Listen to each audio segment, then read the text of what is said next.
Kalla Malak Yahweh, Bahashem, Yahweh Shai, Bahashem, Rachak, Wadash, and double honors to the elders of GMS Ruel, blessings unto those men, and blessings and salutations to the Akim out there in truth, pushing this word in all sincerity and in honesty. With that being said, Shalom Israel Barakatah. Today's lesson, I will give you pastors according to mine heart. And one of the prophecies of the Holy Bible has said that the Lord, Yahweh, Bahashem, Yahweh Shai, will give you pastors according to his heart, which shall feed you with knowledge and understanding. You see, let's go over to that scripture of Jeremiah 3:15.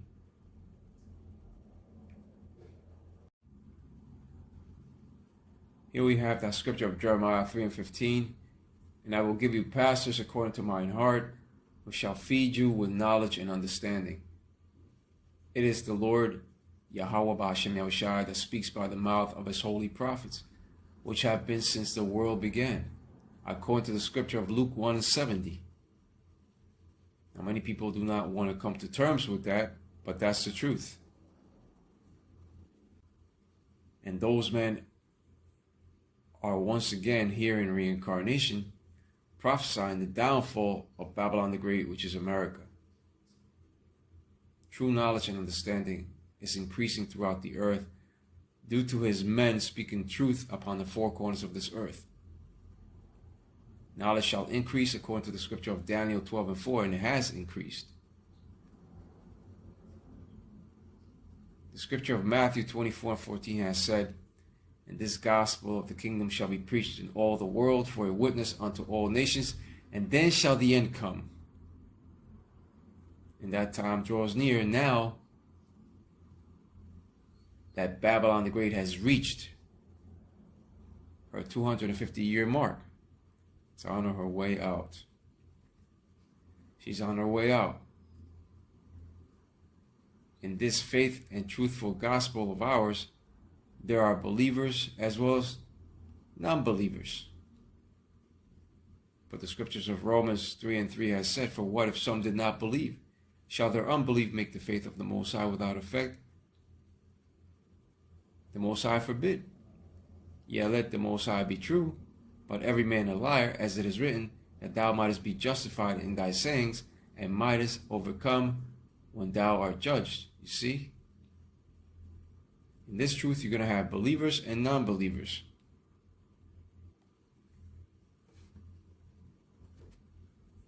Blessed are those that believe and have not seen.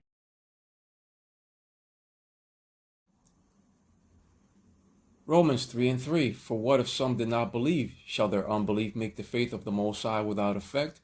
So in other words, are you going to stop prophecy from fulfilling itself due to your own unbelief or of the unbelief of others?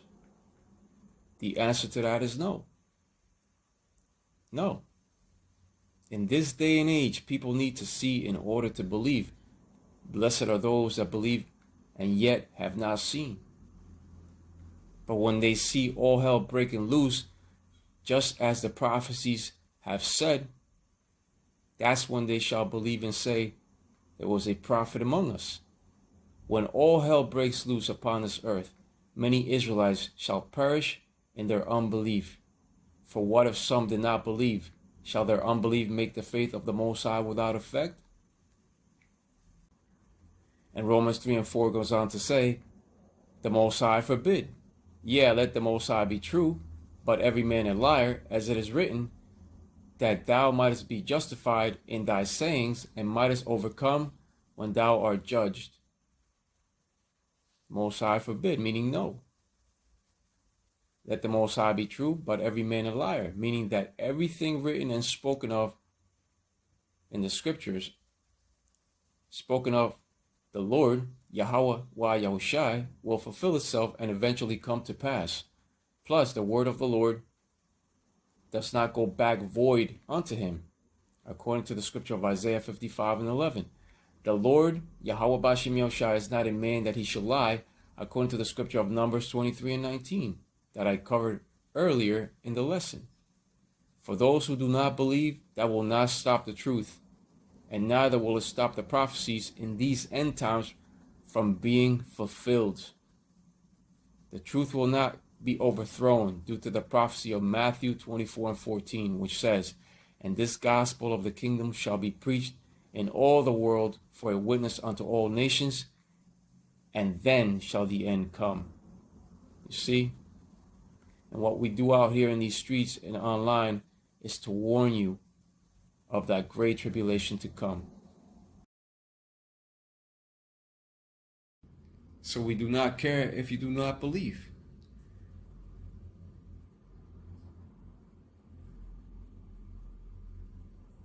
Scriptures have said, "Be ye not unequally yoked together with unbelievers. For what fellowship hath righteousness with unrighteousness?" That being said, let's go over to 2 Corinthians 6:14.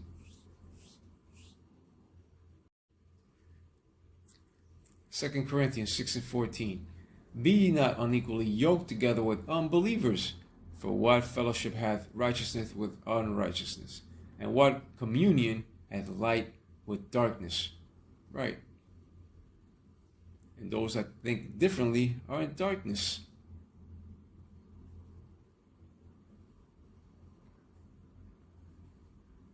The etymology of the word yoke means to be joined together. In other words, do not be coupled or attached or joined together with unbelievers. For what fellowship hath righteousness with unrighteousness? And what communion hath light with darkness? In other words, do not be united, joined or linked together with unbelievers, because they will corrupt you when it comes to the things of the world. Do not be linked to unbelievers the same way oxen are yoked together with one another. Being yoked with unbelievers will lead you back to that bondage, that servitude and enslavement of the system.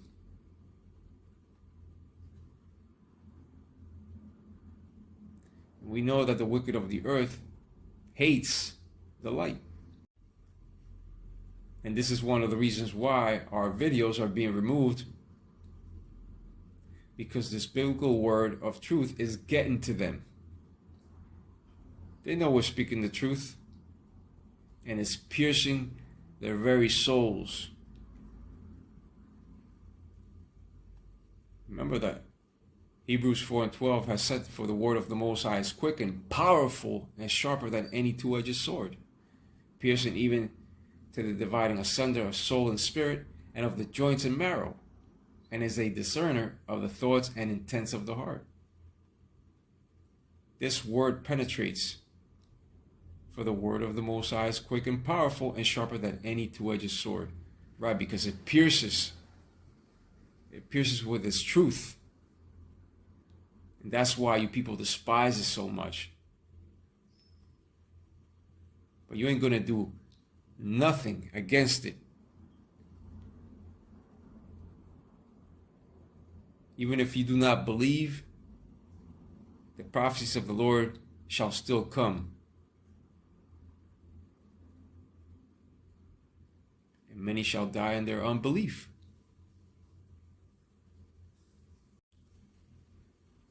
Hebrews 4:12, "For the word of the Most High is quick and powerful and sharper than any two-edged sword, piercing even to the dividing asunder of soul and spirit, and of the joints and marrow, and is a discerner of the thoughts and intents of the heart."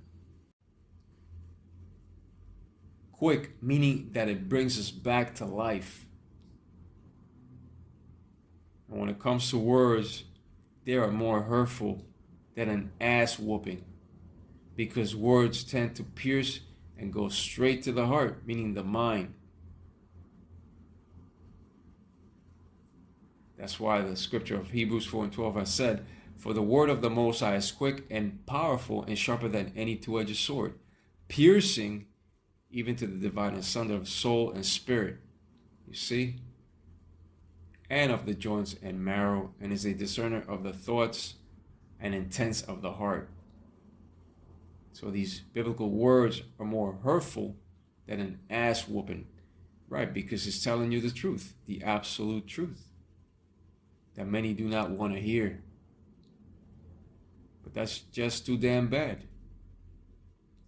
you don't want to hear it, go elsewhere. The word is fire, according to the scripture of Jeremiah 5:14. But we all know that unto them that are defiled and unbelieving is nothing pure. That is found upon the scripture of Titus 1:15. Let's also go over to that scripture.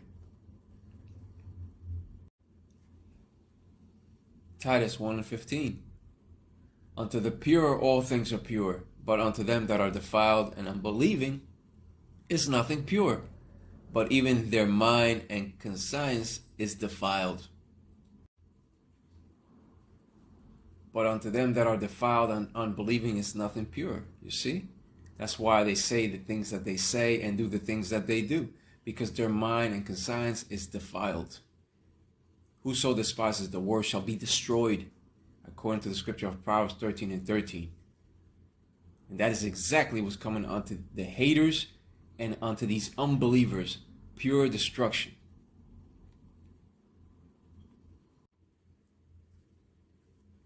Here we have that scripture of Proverbs 13:13. Whoso despises the word shall be destroyed, but he that feareth the commandment shall be rewarded. In other words, destruction is coming for those who despise this biblical word. And unto those that fear, the commandment shall be rewarded. Proverbs 1:7 says, the fear of the Lord is the beginning of knowledge, but fools despise wisdom and instruction. Right. There are fools in not believing. Few prophecies remain, especially the CHIP of Revelation 13 and 16.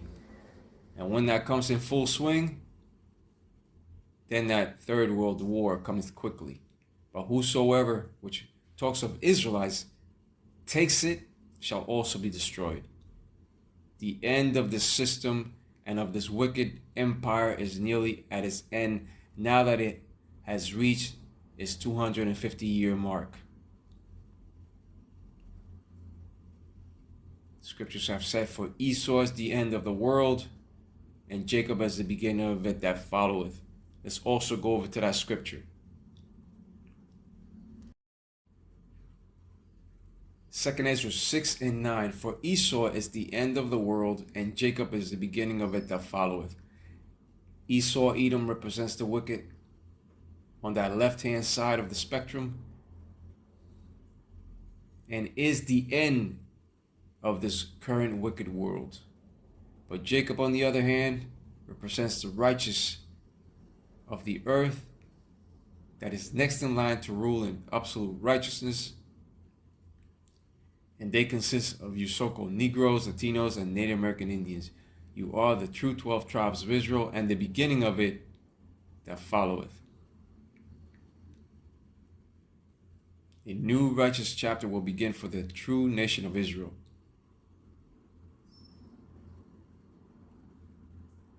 And when it comes to true Israel, they shall colonize other worlds, other mansions, the planets.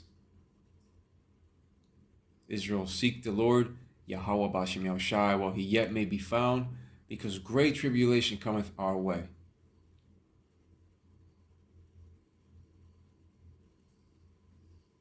With that being said, Kalalal Malak Yahweh, Bahashem, Yahushai, Bahashem, Rahak, Wadash, and double honors to the elders of Master Ruel. Blessings unto those men, and blessings and salutations to the Akim out there in truth, pushing this word in all sincerity and in honesty. With that being said, Shalom Israel Barakta. Shalom.